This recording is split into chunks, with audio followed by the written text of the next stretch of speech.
मणिपुराक मे महिन्यात लजेक घालपी घडणूक घडल्या। ताका लागून पुराय राज्यात तणाव निर्माण जाला। गोंय धरून पुराय देशभर हे घडणुकेविशीं तिडक उक्तायल्या। मजगती council for social justice and पीसाच्या सहकार्यान डायोसिजनाच्या बायलां आयोगान रोजरी कॉलेज हॉलात मणिपुरात चालू आशिल्ल्या हिंसाचाराचो एकठांय जावन खर निशेध केलो। नावेलीतले सुमार 1000 लोक ह्या वेळार हाजीर आशिल्ले। Now, if this issue was looked at from a humanitarian angle, maybe we would not have reached this pass. The second issue in this situation is we require an atmosphere of peace.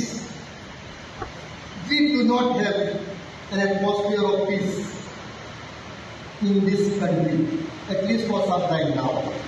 Somehow, in the entire country,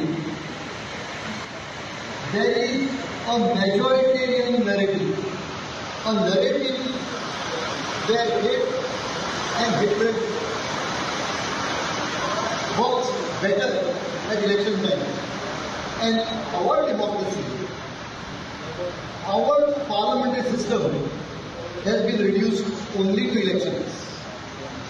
I find that we require statesmanship.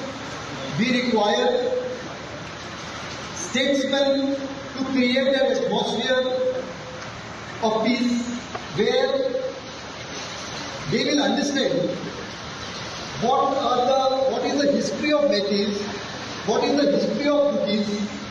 They will understand their culture and find out a situation where both the communities live in peace.